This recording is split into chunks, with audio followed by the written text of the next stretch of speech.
for braving the weather and joining us this evening. I'm Luciana Spraker. I'm the City of Savannah's Archives and History Officer, and we're really excited to kick off our District 3 Share Your Story Week this evening with a special lecture.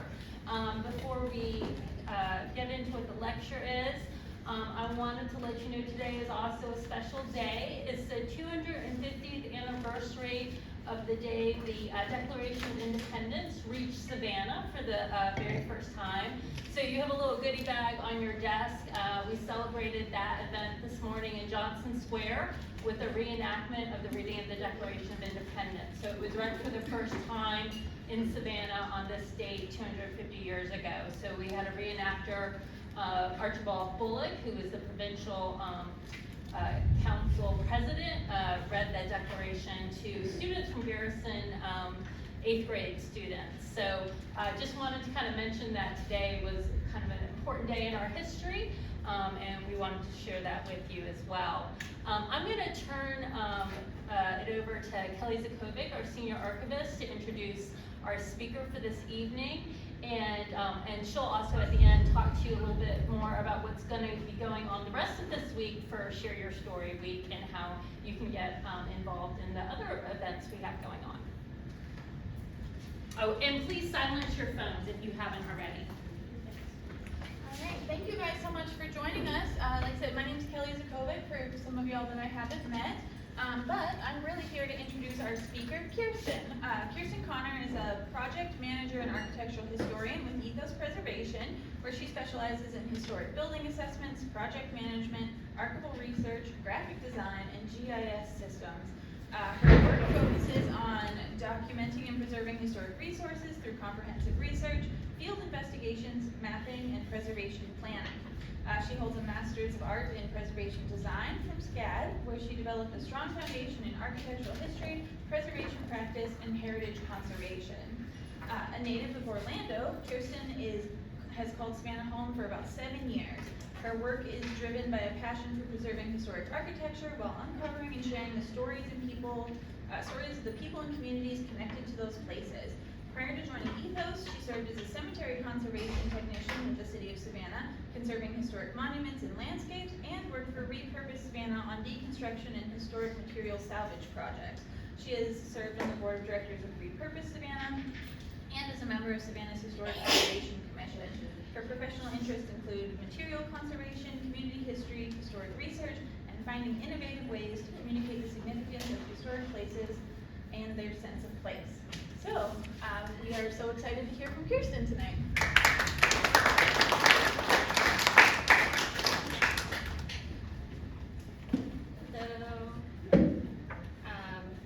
That was a very long bio. I apologize. It sounded like a dating profile. My name is Kiersten Connor. Like Kelly said, I'm an architectural historian and project manager for Ethos Preservation. And I just want to say thank you for joining us, and thank you to Luciana and Kelly for letting me be a part of this wonderful opportunity. So tonight I'll present Built by Community, the history of East Savannah. The neighborhood has a rich, layered history.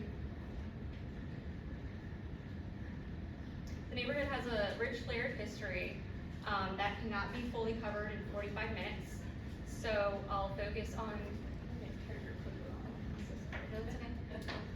I'm going to focus on key moments in its development and highlight several residents and organizations that helped shape the community. But obviously it's not enough time to cover everything, so I hope I'll do it justice. The names and memories included tonight represent only a small portion of East Savannah's story, and I hope they serve as meaningful examples of the many ways residents have built, supported, and strengthened the neighborhood. One of the most important sources I did use to... You have a microphone? So I'll try and speak up louder. Okay. I apologize. Close this door so we don't have any more background noise. I will try to speak up louder. I apologize. One of my most important sources that I used to put this presentation together was Ebb and Flow, Life and Community in Eastern Savannah. Savannah, which was published by the city of Savannah. And it collected a bunch of oral histories that I pulled some information from. So this will be the overview and recognizing the people whose lives, work, and memories have shaped East Savannah. So the lives of East Savannah residents are closely connected to surrounding neighborhoods, including Twickenham, Wagner Heights, Savannah Gardens, Pine Gardens, LePageville, Gordonston, Avondale, and Thunderbolt. Although these communities share a common geography, and they developed differently and have its own history.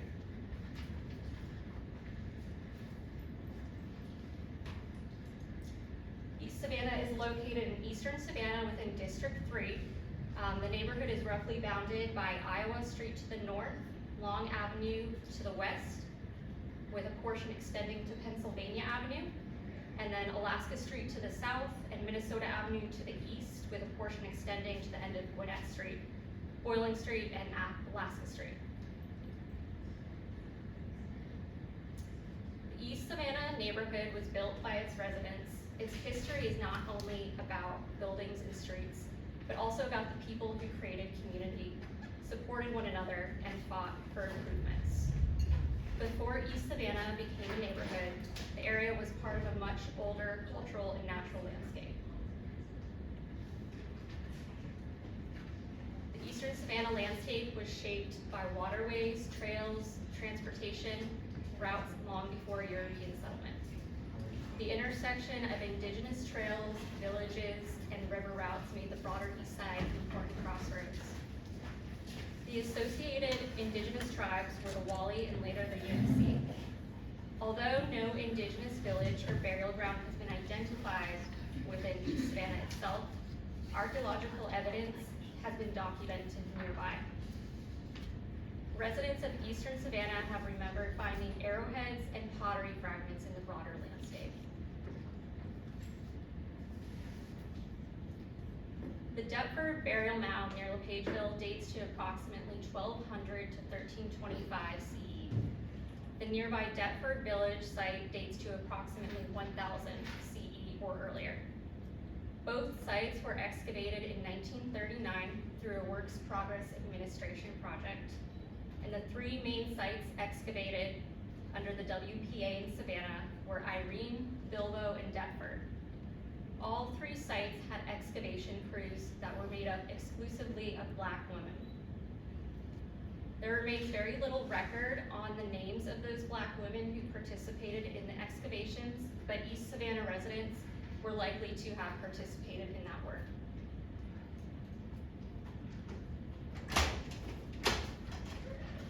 Eastern Savannah's creeks, rivers, wetlands, and low-lying land made portions of the area suitable for rice, cotton, and dry culture. By the 1750s, rice plantations occupied areas of eastern Savannah, particularly land north of present-day East Savannah. These plantations later transitioned to dry culture, necessitating the drainage of the surrounding marshes. The neighborhood emerged from a landscape previously shaped by indigenous occupation, agriculture, waterways, and transportation routes. After the Civil War, portions of this rural land began to be divided and sold, creating an opportunity for African American families to establish property ownership and a permanent community. The potential for neighborhood development was recognized during the 1870s by Charles J. Hull of Chicago. Hull invested in property on both the western and eastern outskirts of Savannah, and he purchased farm lot number 6 in Reynolds Ward. This property became the core of East Savannah, extending generally from Iowa Street south toward East Gwinnett Street. During the late 19th century, individuals including July Robinson, Adam Morrill, and Anna Etta Robinson purchased home sites from Hull or his heir, Helen Culver. Pictured on this slide is a East Savannah C.J. Hull subdivision survey from 1872. Barn lot 6 is denoted by the number 6 on the right-hand side.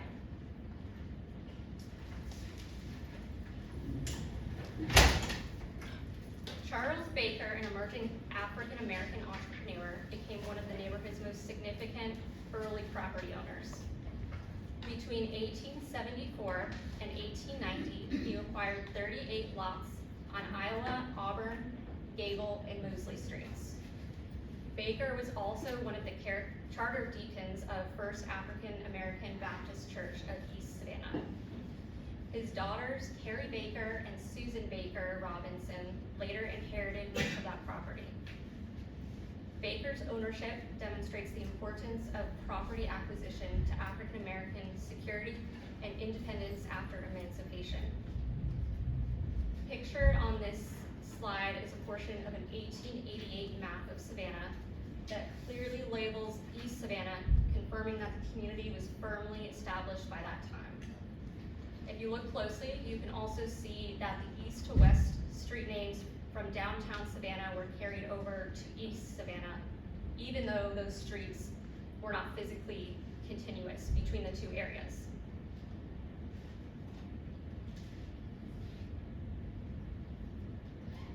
East Savannah was not initially developed through a single coordinated building campaign. Instead, the neighborhood grew gradually as individuals purchased lots, constructed homes, and helped relatives settle nearby. This process began establishing East Savannah as a recognizable neighborhood during the 1880s and 1890s. And this slide shows a portion of an 1897 map depicting property lines in the areas surrounding Savannah. East Savannah and Avondale are both clearly labeled, while other neighborhoods, such as Gordonston, have yet to be developed.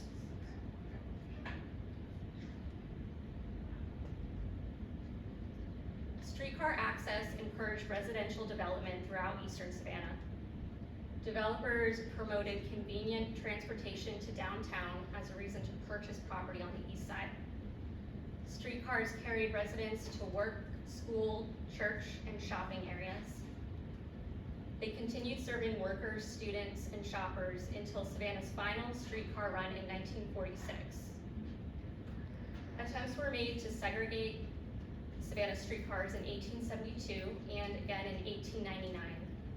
Savannah's Black community organized boycotts in response, and the 1899 boycott disrupted daily routines and placed a financial burden on those Black residents.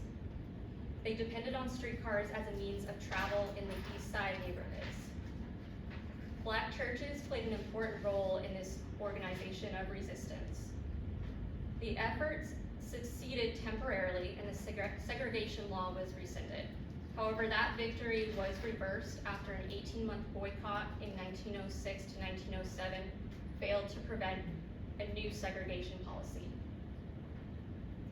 Savannah's streetcar boycotts demonstrate how Black Eastside residents, supported by local churches and community networks, organized collectively to challenge segregation, even as their temporary victories were later undermined by the expansion of Jim Crow laws. Although transportation connected East Savannah to downtown, the neighborhood itself remained rural and received few municipal services well into the 20th century. East Savannah retained a rural character long after families began constructing homes. Older residents have remembered a time when only a few houses stood on Iowa Street, and Hanson Street looked more like an open farmland than a residential street. Savannah's ebb and flow document describes how during the 1930s, Henry Robinson worked in fields near his family's Gable Street home, while his father plowed with an ox. Fruit and nut trees were common, and residents have remembered gathering plums, pears, apples, peaches, walnuts, and pecans.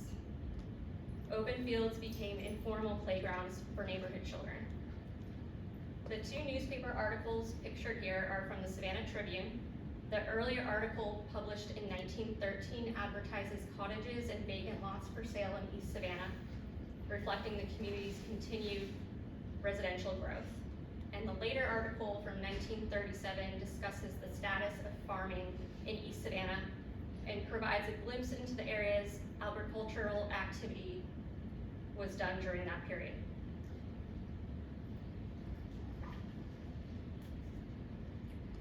Single-family houses were a dominant residential form in East Savannah before 1940. Some residents acted as their own builders or contractors, constructing houses according to their family's needs and available resources.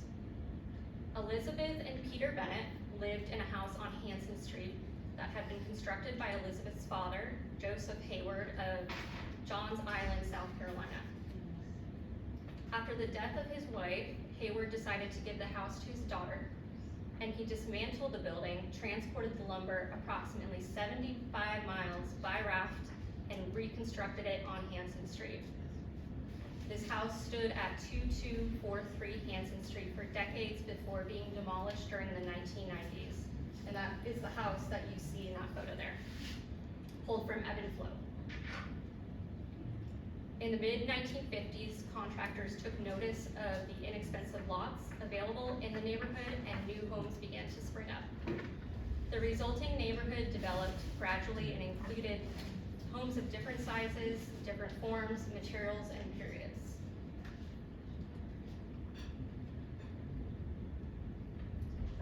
During the 1940s, East Savannah remained outside Savannah's city limits and lacked many basic services that the neighboring white communities had. No public electricity, no running water, no indoor plumbing, limited paved roads and sidewalks, and no home mail delivery.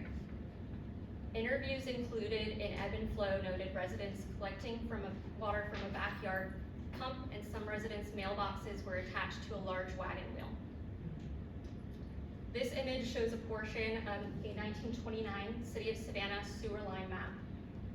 Zoomed in on the Gordonston area, the map shows the city's sewer infrastructure extending through Gordonston but stopping just outside of East Savannah, which remained beyond Savannah's city limits at the time.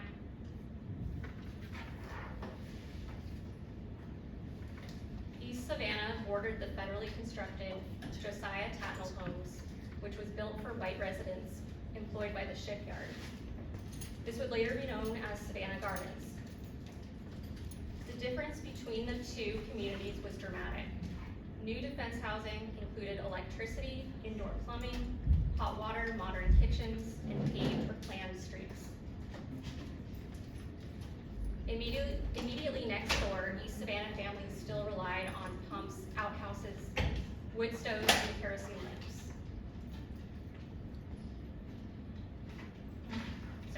Black shipyard employees were initially excluded from the defense housing, even though black workers were employed and essential to wartime production.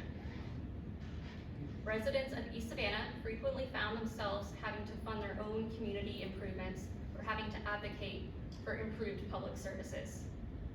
By the late 1880s, East Savannah had established its own neighborhood committee.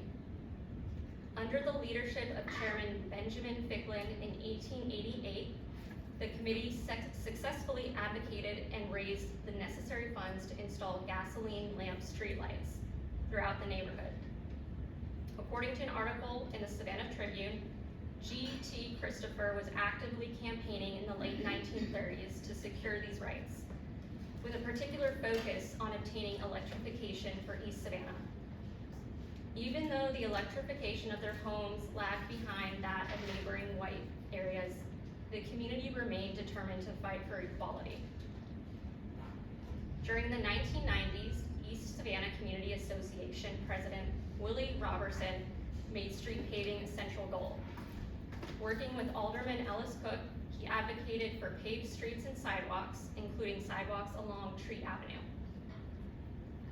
Limited infrastructure did not prevent East Savannah from developing a rich community life based on family networks, mutual support, churches, local businesses, and shared public spaces.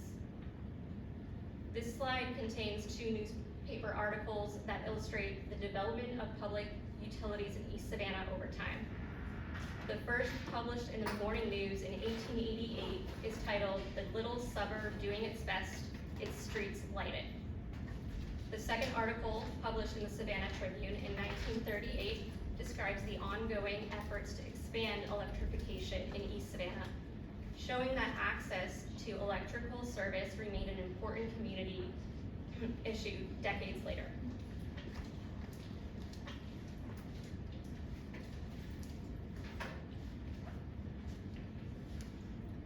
families frequently lived near relatives and remained in the neighborhoods for generations.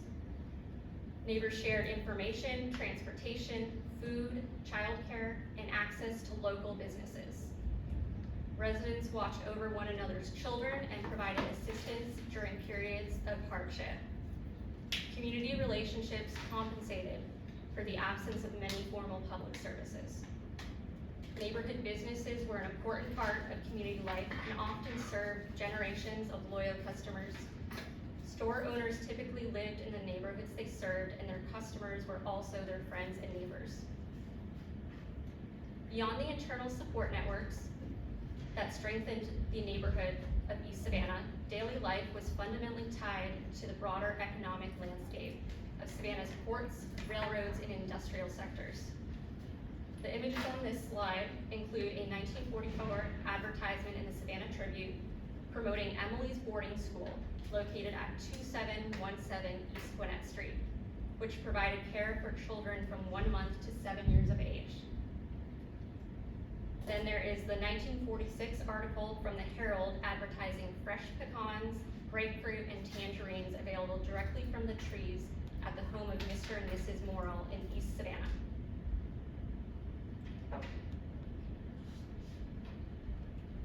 Many jobs were connected to Savannah's waterways and industrial economy. Occupations included longshoremen, dock workers, shrimpers, oyster pickers, tugboat workers, stevedores, railroad laborers, shipyard employees, domestic workers, educators, and skilled tradespeople, just to name a few. East Savannah attracted those working families because of affordable property, transportation access, and the proximity to employment. Black labor supported Savannah's wider economy. Coastal waters supported fishermen, oystermen, shrimpers, cannery workers, and longshoremen. Some families participated in seafood work for several generations. Maritime employment connected East Savannah to its coastal resources, and by the 1960s and 1970s, overfishing, pollution, rising costs, and industrial consolidation contributed to the closure of those seafood plants.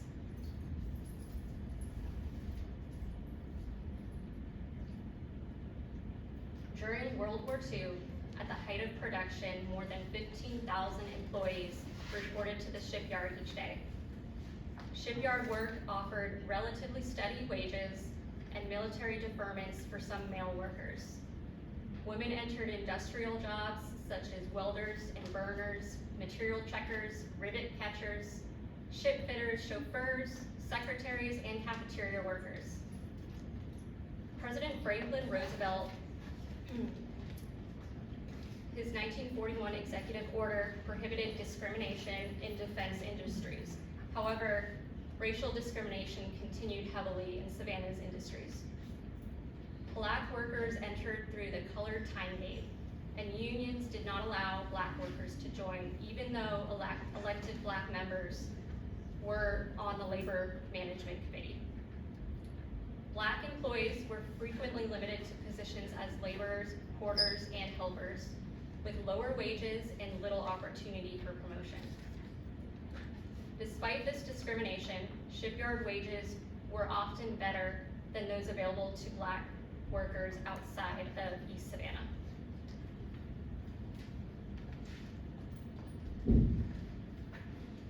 Pennsylvania Avenue was one of East Side's most heavily traveled roads and naturally developed into an important commercial corridor.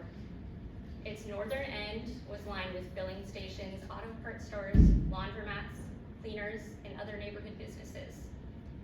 Olshing Nursery employed residents in skilled greenhouse work.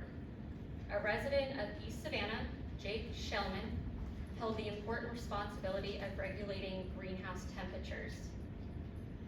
The nursery illustrates the long employment relationship between East Savannah and its residents in nearby businesses. Latson Grocery stood near Tree Avenue and East Gwinnett Street. The building still stands today, and you can see it in the bottom photo. As of 2010, that photo was taken. It functioned as a market, general store, confectionery, kerosene supplier, and neighborhood gathering place.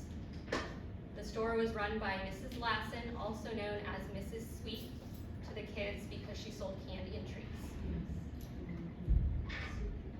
Because food stores were limited at the time, Mrs. Lassen often extended credit to residents until payday. Mrs. Lassen was active in the First African Baptist Church of East Savannah and served as their organist. A larger shopping center emerged at the intersection of Pennsylvania Avenue and East Gwinnett Street during the 1950s. Alderson's Market and Mac's 5 and 10 cent store anchored the intersection. Both had closed by the 1960s, and chain supermarkets later occupied the area. Those included L&A and by 1972 M&M. Mrs. Latzen's store on East Gwinnett Street is pictured on the bottom of the slide. The top left is a photo of August Olshing and his employees from 1910. Two of the employees in the picture are Jonas, a resident of East Savannah who was born into slavery, and Thomas, an East Savannah resident who was the flour delivery man for Olshing.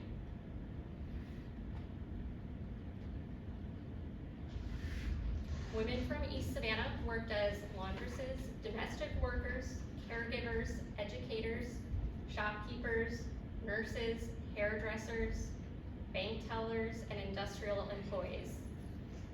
Black women, of course, face the same racial discrimination as black men. However, on top of that, they also experience discrimination based on their gender. Their paid and unpaid labor sustained families and community institutions. East Savannah also became especially notable for the women who entered education. In ebb and flow, Anna Robinson of Treat Avenue is documented as having washed, ironed, and cared for children at the neighboring Josiah Tatnall homes during World War II. She got paid $3.50 per week. This type of work was very common among black women who held employment in domestic work.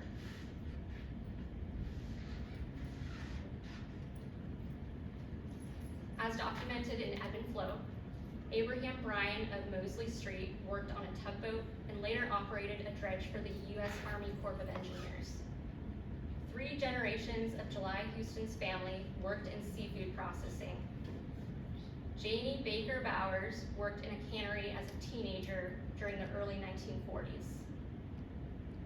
East Savannah's economy was diverse, but residents repeatedly faced racial and gender barriers. Their work supported Savannah's transportation, maritime, industrial, educational, and commercial systems, even when they did not receive equal access to those benefits that those systems produced. While employment sustained economically, churches, the cemetery, and neighborhood organizations formed the institutional heart of East Savannah.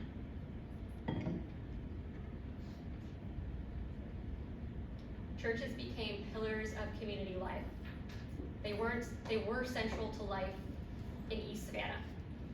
In addition to worship and Sunday school, they offered youth programs, mutual aid, and spaces for concerts, revivals, homecomings, and scout troops. Residents supported the institutions by raising funds and opening their homes for church activities. Over time, churches also became centers for civil rights organizing and community advocacy. And of course, pictured here is the First African Baptist Church of East Savannah.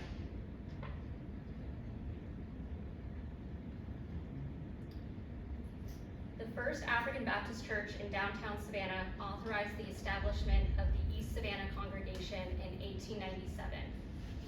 Deacon Edward C. Johnson was ordained as its first pastor in 1898.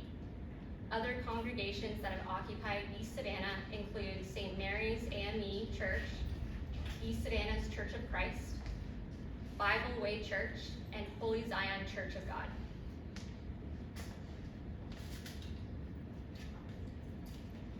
The East Savannah Cemetery is located at the east end of Alaska Street, and the earliest known headstone dates to 1874. Community community tradition holds that the land was originally designated as a burial ground for enslaved people or for formerly enslaved people. The community club was formed in 1935 by Adam Morrill, Isaac Green, and John Brown to protect the cemetery. The organization later became the East Savannah Community Association. For more than 90 years, cemetery management remained one of its highest priorities.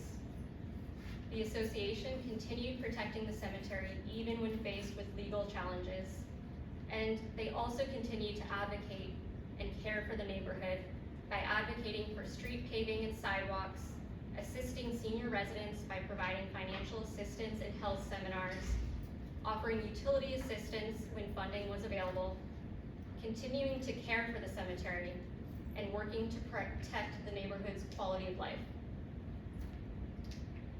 This is the map shown earlier in the presentation, but it's zoomed in to highlight the East Savannah Cemetery, which you can see marked by the little notations of headstones and crosses,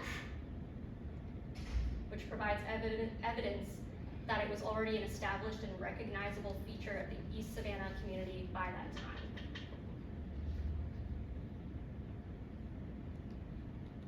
A few notable East Savannah residents buried here are Adam Morrill, Hamilton Mitchell, Charlie Anderson, and Deacon Emmanuel Green. And of course, there are many, many, many others. East Savannah residents participated directly in the civil rights movement in Savannah. They joined the Broughton Street boycotts and picketing campaigns, organized voters, and became civil rights activists in their own right. They joined the Broughton Street boycotts. Churches and community organizations were central to these efforts. They provided not only meeting spaces, but also networks of mutual aid, education, leadership, and activism.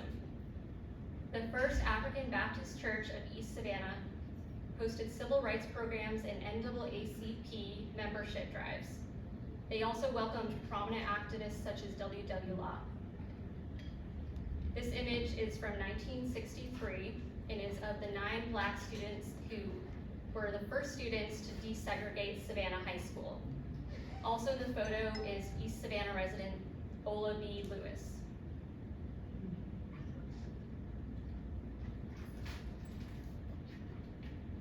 Corinthia Manigault, Eartha and Benjamin Moultrie, Rebecca Cooper, and Jeanette Wesley joined the Broughton Street boycotts and picketing. Jeanette Wesley also became involved with Hosea Williams' Crusade for Voters while attending Savannah State College. Ola B. Lewis was among the first Black students to desegregate Savannah High School. Education was another major expression of East Savannah's commitment to community advancement.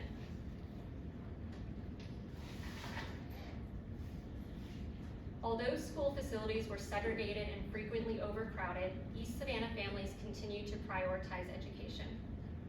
Powell Laboratory School connected Black students with what is now Savannah State University. Established in 1894, Powell Laboratory School educated Black children from East Savannah and surrounding communities while providing practical training for those students at what is now Savannah State University. After a Rosenwald-funded building burned in 1927, the school was rebuilt in 1932 and later named Powell Hall in honor of Willie Hill Powell. Students came from East Savannah, Thunderbolt, LePageville, Tybee, and other parts of eastern Chatham County. During the 1931 to 1932 school year, the school enrolled 179 students, including 39 from East Savannah. Private programs included Mother Emily's Kindergarten, operated by Emily Snipes in her East Gwinnett Street home, and the Charles Moultrie Jr. Memorial Kindergarten on Treat Avenue. These helped fill the gaps in public education. For junior and senior high school, many Black students traveled outside the neighborhood. Schools such as Kyler Junior High, Alfred E. Beach High School, and later the Sol C. Johnson Complex White students attended Chatham Junior High, Myers Junior High, and other designated schools. Despite the barriers East Savannah experienced, it produced generations of teachers, administrators, and principals reflecting the community's lasting commitment to education.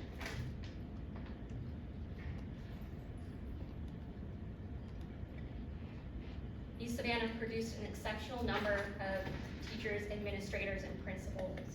Education was reinforced within families and passed between generations. Several East Savannah women held influential positions in the Savannah-Chatham County Public Schools. Together, their careers represent more than 150 years of public school service. Lynette Bowers Ward Bridges, Vicki Bryant, Rebecca Robinson Cooper, Ola B. Lewis, and Andrea Bowers Williams each contributed to East Savannah's proud tradition of producing dedicated educators who shaped the community. Outside the classroom, East Savannah residents created their own spaces for recreation, sports, music, and entertainment.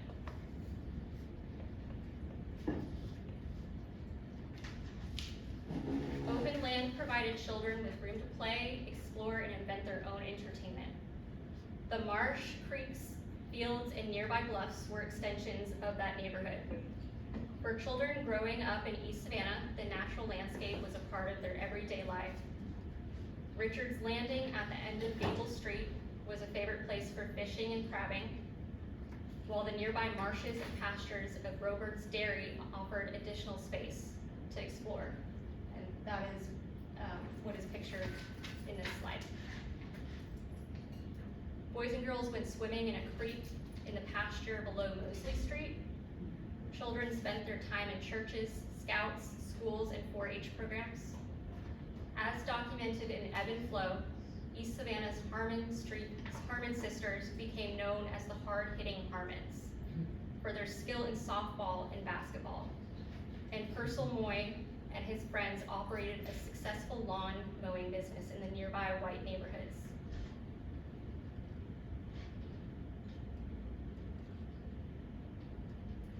The nearby golf clubs barred black golfers regularly, but employed black residents as caddies, greenskeepers, cooks, bartenders, service staff, and maintenance workers. On occasions when the club was closed, black caddies played the course, sometimes using clubs loaned by members. The open area between Hanson and Mosley Streets, known as the Diamond, hosted games, improvised sports, and competitions with nearby communities. Residents used it as a baseball field, playground, and a homemade golf course. Sandlot baseball teams from East Savannah competed with the LePageville team often, and a team in East Savannah that included teenagers and young adults was formed in the 1940s.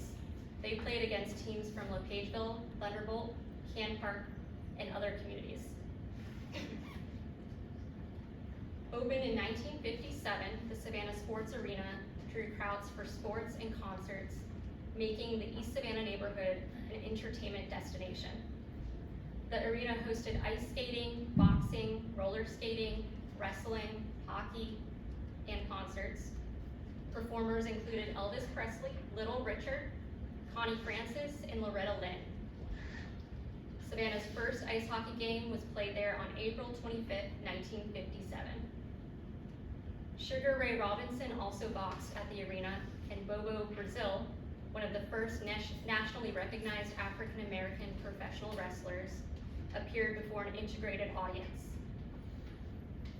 Although East Savannah remains a strong community, changes in transportation, employment, development, and consumer habits altered the neighborhood during the second half of the 20th century.